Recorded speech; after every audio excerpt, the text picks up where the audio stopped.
L'unité de lutte contre la corruption, ULCC, a remis ce jeudi 10 rapports d'enquête à la justice haïtienne sur les faits de détournement de biens publics et de passation illégale de marché. Ces enquêtes, qui concernent le Fonds de développement industriel, FDI, l'école de droit et de sciences économiques des Gonaïves, la carte de débit de la police nationale d'Haïti, ainsi que plusieurs mairies, révèlent que l'État a subi des pertes évaluées à environ 500 millions de gourdes, d'après le directeur de l'ULCC. Maître Hans-Jacques Ludwig Joseph a également remis aux autorités un ensemble de requêtes demandant la poursuite de plusieurs parlementaires et maires pour défaut de déclaration de patrimoine.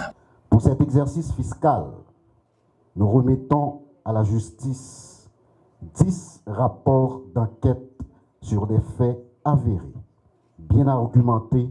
relatifs à des cas de corruption. Je me fais le devoir citoyen de citer publiquement les dossiers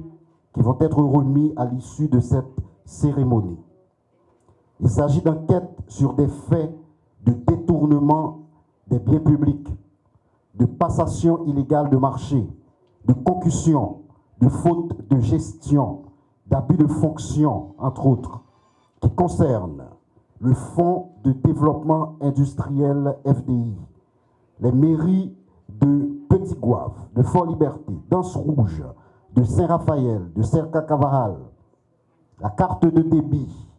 de la police nationale d'Haïti, l'école de droit et des sciences économiques des Gonaïves, le lycée Joseph-Pierre Sully de Maïssad, le juge de paix de la section nord des Gonaïves et la loterie de l'État haïtien. L'ULCC a, dans son approche de traitement, voulu également établir que la corruption est présente tant dans l'administration centrale de l'État que dans les collectivités territoriales. Sur l'ensemble des enquêtes, l'État haïtien, de ces enquêtes, l'État haïtien a subi des pertes colossales évaluées à environ 500 millions de gourdes. L'ULCC a exposé et continuera d'exposer sur la place publique ces corrompus et ces corrupteurs qui torpillent le trésor public et asphyxient les efforts de développement économique et social du pays. Il revient maintenant aux commissaires du gouvernement et aux juges de multiplier leurs efforts en dépit des difficultés structurelles importantes que nous reconnaissons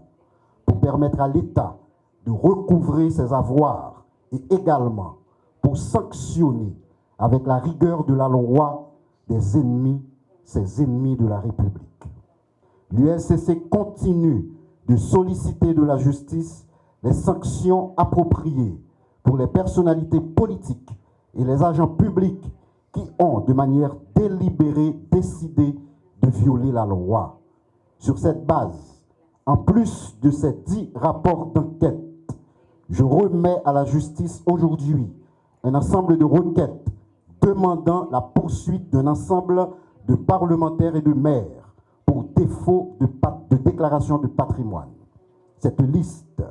dans cette dynamique de transparence, est aussi rendue